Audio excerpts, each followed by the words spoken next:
દ્વારકાને દુષ્કાળગ્રસ્ત જાહેર કરવાની માંગ સાથે ખેડૂતો અને કોંગ્રેસનો અનોખો વિરોધ.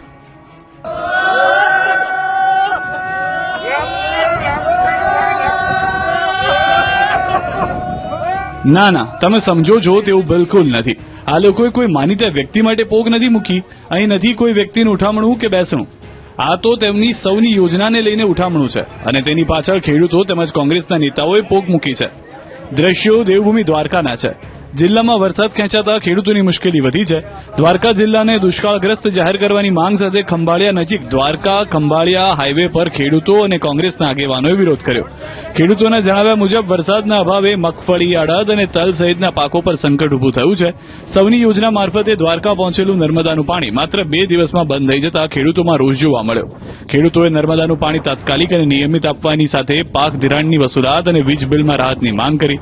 પશુઓ માટે પૂરતો ઘાસચારો અને રોજગારલક્ષી રાહત કામો શરૂ કરવાની પણ માંગ ઉઠાવી. સરકારના જે નીતિ નિયમો છે એને અનુસરીને સરકાર છે દેવભૂમિ દ્વારકા જિલ્લાને દુષ્કાળગ્રસ્ત જાહેર કરે, ખેડૂતોના વીજ બિલ માફ કરે, ખેડૂતોના ધિરાણ માફ કરે. નર્મદાનું પાણી બંધ થવાના વિરોધમાં કોંગ્રેસ અને ખેડૂતોએ અનોખી રીતે પાણીનું બેસણું અને ઉઠામણું રાખ્યું. સરકારને જગાડવા માટે કરાયેલા વિરોધમાં કિસાન કોંગ્રેસ પણ જોડાય.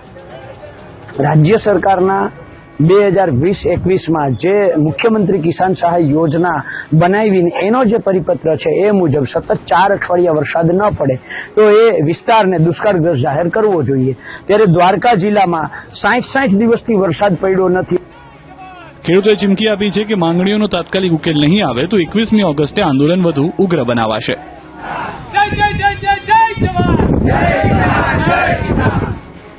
વાવ થરાદના નહેરમાં પાણી છોડવાની માંગ સાથે ખેડૂતોનો વિરોધ. રાહ ગામે કેનાલમાં હવન કરી સરકાર સામે રોષ.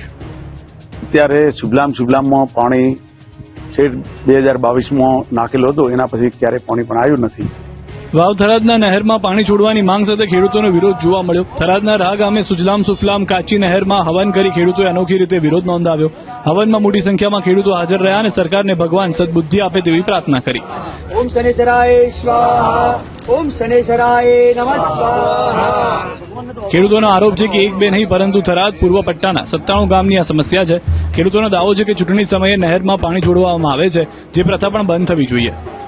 જે આ નહેર છે આમ તો સુજલામ સુફલામ નહેર છે, પણ ખેડૂતો એને ઇલેક્શન નહેર કહે છે. ખેડૂતો સાથે દર વખતે એમની લાગણી સાથે રમવામાં આવે છે. ખેડૂતોએ કેનાલનો બીજો છેડો ખોડા બોર્ડર સુધી લંબાવવાની સાથે રેલ નદીને જીવંત કરવાની માંગ કરી. અનિયમિત વરસાદને કારણે ખેતીના પાકને નુકસાનની ભીતિ વચ્ચે નહેરમાં તાત્કાલિક પાણી છોડવાની માંગ ઉઠી. વિરોધમાં કોંગ્રેસના આગેવાનો સહિત મોટી સંખ્યામાં ખેડૂતો જોડાયા. ખેડૂતોની માંગણીઓને તાત્કાલિક ઉકેલ લાવવા રજૂઆત કરવામાં આવી છે.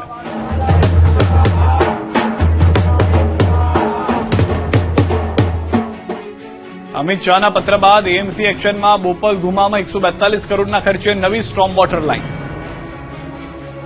અમદાવાદના બોપલ ગુમા વિસ્તારમાં વરસાદી પાણી ભરાવાની સમસ્યાને લઈ એએમસી એક્શનમાં આવ્યું છે. અમિત શાહના પત્ર બાદ તંત્ર દ્વારા પાણીના નિકાલ માટે મોટું આયોજન કરવામાં આવ્યું છે.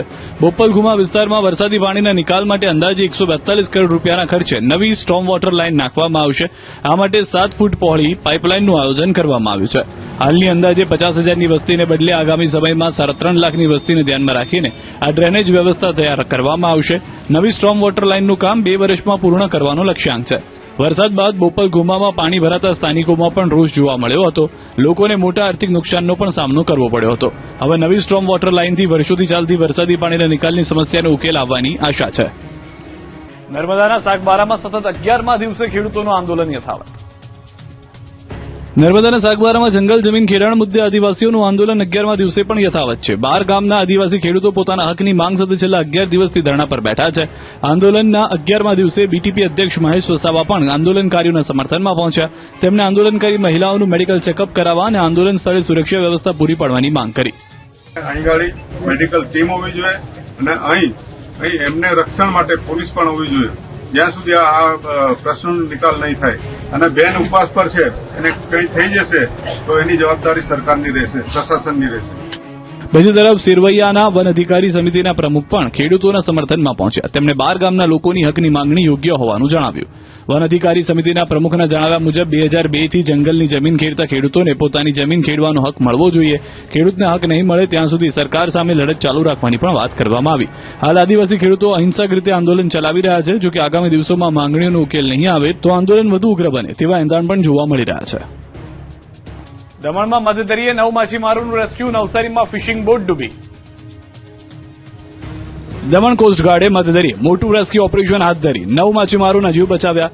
નવસારીથી ઓખા બંદર જઈ રહેલી જયમાલા નામની બોટ ધોલાઈ બંદરથી 2 નોટિકલ માઇલ દૂર મધદરિયે ફસાઈ હતી. બોટમાં ટેકનિકલ ખામી સર્જાતા પાણી ભરાવાની શરૂઆત થઈ. બોટમાં સવાર 9 માછીમારોના જીવ જોખમમાં મુકાતા દમણ કોસ્ટગાર્ડને જાણ કરવામાં આવી. માહિતી મળતા કોસ્ટગાર્ડના હેલિકોપ્ટર દ્વારા તાત્કાલિક રેસ્ક્યુ ઓપરેશન હાથ ધરાયું. 9માંથી 6 માછીમારોને બચાવી વલસાડના દાંતી ખાતે ઉતારવામાં આવ્યા, જ્યારે 3 માછીમારોને હેલિકોપ્ટર મારફતે દમણ લાવવામાં આવ્યા. તમામ રેસ્ક્યુ કરાયેલા માછીમારોને મેડિકલ સારવાર આપવામાં આવી. આમ કોસ્ટગાર્ડની ટીમ માછીમારો માટે દેવદૂત બની. બીજી તરફ નવસારી જિલ્લાથી સમાચાર કે જ્યાં જલાલપુરમાં ફિશિંગ બોટ ડૂબવાની ઘટના સામે આવી. ઓજલ માછીવાડ વિસ્તાર નજીક દરિયામાં બોટમાં પાણી ભરાતા બોટે જળ સમાધી લીધી. બોટમાં 10 થી વધુ માછીમારો સવાર હોવાની શક્યતા વ્યક્ત કરવામાં આવી. બનાવની જાણ થતાં નવસારી જિલ્લા વહીવટીતંત્ર દ્વારા શોધખોળ શરૂ કરવામાં આવી. સાણંદની સીમમાં ફરી દીપડાના સગડ, નવા લોકેશન પર દીપડાની દહેશતથી ગ્રામજનોમાં ફફડાટ. અમદાવાદ તરફ પણ હવે જંગલી પશુઓએ પ્રયાણ કર્યું છે. છેલ્લા 1 મહિનામાં અમદાવાદવાસીઓને દીપડાએ ડરાવ્યા છે. પહેલા ગુમા અને હવે સાણંદ. ગુમામાં દેખાયેલો દીપડો હજુ પકડાયો નથી, તે હવે સાણંદની સીમમાં દીપડાએ ત્રાડ નાખી છે, જેના કારણે લોકો ભયભીત છે. અને અમારા ખેતરમાં અમે રહી શકતા નથી. અત્યારે અમારા ખેતરની અંદર માણસો કામ કરતા હતા, આવી વાત મળી કે દીપડાના પગલા પડ્યા છે, તે ચાલે ગયા. અમદાવાદના સાણંદમાં દીપડાની દહેશત યથાવત છે. સાણંદની સીમમાંથી ફરી એક વખત દીપડાના નવા સગડ મળી આવતા ગ્રામજનોમાં ફફડાટ ફેલાયો. મોટી દેવતી બાદ હવે સાણંદના અન્ય વિસ્તારોમાં દીપડાના ફૂટપ્રિન્ટ જોવા મળ્યા. 2 દિવસમાં સતત દીપડાના આટાફેરાથી સ્થાનિકો ઘરની બહાર નીકળતા પણ ડરી રહ્યા છે. વન વિભાગે ફૂટપ્રિન્ટની દિશામાં આસપાસના ગ્રામ્ય વિસ્તારોમાં સર્ચ ઓપરેશન હાથ ધર્યું. જોકે ખેડૂતોએ વન વિભાગની કામગીરી પર પણ સવાલો ઉઠાવ્યા. આ જાણ બી અમે ખેડૂતોએ જ કરી છે. બાકી એ તો એવું કહે છે કે કોઈ મારણ મળે તો અમને કહેજો કે નવા કોઈ, પણ મારણ ગોતવા થોડુંક સાહેબ અમારે કામ કરવાનું છે. બીજી તરફ દીપડાને પકડવા માટે મૂકવામાં આવેલા પાંજરામાં પણ કોઈ હલચલ જોવા નથી મળી રહી. વન વિભાગનો દાવો છે કે હાલ દીપડાની શોધખોળ યથાવત રાખવામાં આવી છે, પરંતુ માત્ર શોધખોળ જ નહીં, દીપડાને પાંજરે પૂરી લેવાય તેવી જ ગામ લોકોની માંગ છે. ભાવનગરમાં ગેરકાયદે વૃક્ષ કાપવાના કેસમાં ફોરેસ્ટ ગાર્ડને વૃક્ષો વાવવાની મળી સજા. ગેરકાયદે વૃક્ષો કાપવાના કેસમાં અનોખી સજા મળી. 2 ફોરેસ્ટ ગાર્ડને હાઈકોર્ટથી જામીન તો મળ્યા, પરંતુ સાથે હાઈકોર્ટે અનોખી શરત પણ મૂકી. ભાવનગરના પાલિતાણા તાલુકાના રાજતળી ગામે ગેરકાયદે વૃક્ષ કાપવાના કેસમાં હાઈકોર્ટે 2 ફોરેસ્ટ ગાર્ડને જામીન આપ્યા. જોકે જામીન સાથે કોર્ટે વૃક્ષો વાવવાની શરત મૂકી છે. ફોરેસ્ટ ગાર્ડ કલ્પેશ ડાભી અને કરસન ગોહિલે પોતાના ખર્ચે 850 થી 850 મળી કુલ 1700 વૃક્ષો વાવવાના છે. બંનેએ રાજતળી બીટના જંગલ વિસ્તારમાં 15 દિવસમાં વૃક્ષારોપણ કરવાનું રહેશે. એટલું જ નહીં, વાવેલા વૃક્ષોની 3 વર્ષ સુધી પોતાના ખર્ચે જાળવણી પણ કરવાની રહેશે. મહત્વનું છે કે ગેરકાયદે રીતે 1690 વૃક્ષો કાપવાના કેસમાં બંને ફોરેસ્ટ ગાર્ડની ધરપકડ કરવામાં આવી હતી. હાઈકોર્ટની આ અનોખી શરતથી હવે વૃક્ષ કાપવાના કેસમાં જંગલ વિસ્તારમાં 1700 નવા વૃક્ષોનું વાવેતર થશે. ગુજરાતમાં 4 સિસ્ટમ સક્રિય છતાં ભારે વરસાદ નહીં પડે. 7 દિવસ હળવાથી મધ્યમ વરસાદની આગાહી. ગુજરાતમાં એક સાથે 4 હવામાન સિસ્ટમ સક્રિય હોવા છતાં આગામી 7 દિવસ ભારે વરસાદની શક્યતા નથી. હવામાન વિભાગે અઠવાડિયા દરમિયાન રાજ્યમાં સામાન્ય વરસાદની આગાહી કરી છે. હવામાન વિભાગના જણાવ્યા મુજબ રાજ્યમાં આગામી 7 દિવસ હળવાથી મધ્યમ વરસાદ પડી શકે. ખાસ કરીને દક્ષિણ ગુજરાત, ઉત્તર ગુજરાત અને પૂર્વ મધ્ય ગુજરાતના કેટલાક વિસ્તારમાં સામાન્યથી મધ્યમ વરસાદનું અનુમાન છે. હાલ રાજ્યમાં depression, monsoon trough, cyclonic circulation અને ટ્રફ સહિત 4 સિસ્ટમ સક્રિય છે. જોકે આ સિસ્ટમની અસરને કારણે આગામી દિવસોમાં ભારે વરસાદની સ્થિતિ સર્જાવાની શક્યતા ઓછી છે. गुजरात रीजन में इक्का दुक्का स्थानों से लेकर कुछ ही जगह में हल्का से मध्यम बरसात का संभावना रहेगा और जो हमारा सौराष्ट्र कच्छ है इक्का दुक्का स्थानों में अलग अलग स्थानों में हल्का से मध्यम बरसात का संभावना रहेगा. રાજ્યમાં અત્યાર સુધીમાં સરેરાશ 20 ઇંચ વરસાદ નોંધાયો છે, જે સામાન્ય વરસાદની સરખામણીએ 1% ઓછો છે. જોકે સૌરાષ્ટ્ર અને કચ્છમાં વરસાદની સ્થિતિ પ્રમાણમાં નબળી રહી છે. આ વિસ્તારમાં સામાન્ય કરતાં 26% ઓછો વરસાદ નોંધાયો છે. રાજકોટમાં નંબર પ્લેટ નહીં તો ઈંધણ નહીં, પોલીસ કમિશનરે શરૂ કર્યું અભિયાન. રાજકોટમાં હવે નંબર પ્લેટ વગર અથવા તો નંબર પ્લેટ સાથે છેડા થયેલા વાહનો માટે પેટ્રોલ નહીં મળે. રાજકોટ પોલીસ કમિશનરે નંબર પ્લેટ નહીં તો ઈંધણ નહીંના સૂત્ર સાથે અભિયાન શરૂ કર્યું.